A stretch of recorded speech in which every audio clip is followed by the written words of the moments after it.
आप सभी को नेताजी सुभाष चंद्र बोस जी की जयंती की अनेकों अनेक शुभकामनाएं। आज हम सभी उनको और उनकी उपलब्धियों को विभिन्न माध्यमों से याद कर रहे हैं।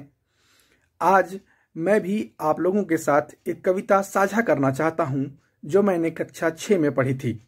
इस कविता की पृष्ठभूमि जापान द्वारा कब्जा कर लिए गए बर्मा को लेकर है, जहां बर्मा में फंसे भारतीयों को कैसे सुभाष चंद्र बोस ने आज़ाद करवाया और भारत की आज़ादी के लिए उनसे सहायता मांगी।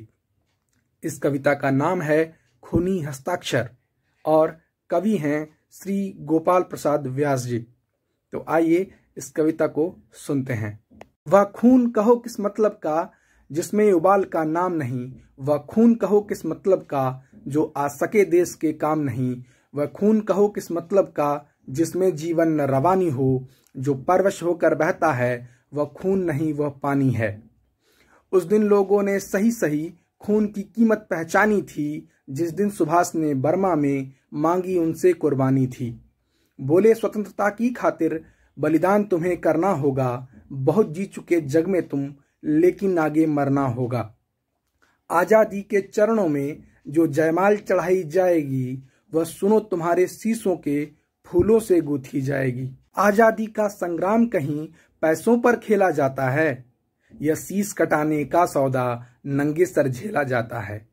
यह कहते कहते वक्ता की आंखों में खून उतर आया, मुख रक्त वर्ण हो दमक उठा और दम की उनकी रक्तिम काया।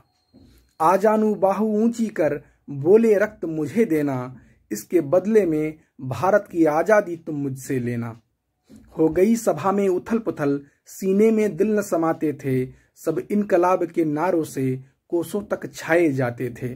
हम देंगे देंगे खून शब्द बस यही सुनाई देते थे, रण में जाने को युवक तैयार दिखाई देते थे। बोले सुभाष इस तरह नहीं, बातों का मतलब सरता है कि कौन यहाँ आकर देखो खूनी हस्ताक्षर करता है। इसको भरने वाले जन को सर्वस्व समर्पण करना है, अपना तन मन धन जन जीवन माता को अर्पण करना है। यह साधारण पत्र नहीं, आजादी का परवाना है, जिस पर तुमको अपने तन का कुछ उज्जवल रक्त गिराना है।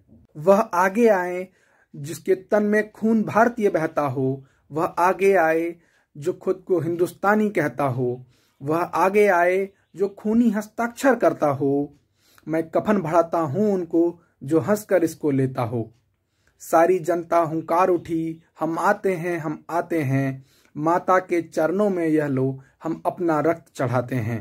साहस से बढ़े युवक उस दिन आगे बढ़ते ही जाते हैं, चाकू छुरी कटारियों से वो अपना रक्त गिराते हैं। फिर उसी रक्त की स्याही में वो अपनी कलम डुबोते हैं और आजादी के परवाने पर हस्ताक्षर करते जाते हैं। तारों ने उस दिन देखा हिंदुस्तानी विश्वास नया, जब लिखा महारणवीरों ने खून से अपना इतिहास नया। उम्मीद है आप सभी को ये कविता बहुत ही अच्छी लगी होगी, और अगर अच्छी लगी है तो अपने दोस्तों के साथ शेयर करें, अपने स्टेटस पे लगाएं और नेताजी सुभाष चंद्र बोस जी को याद करें। धन्यवाद।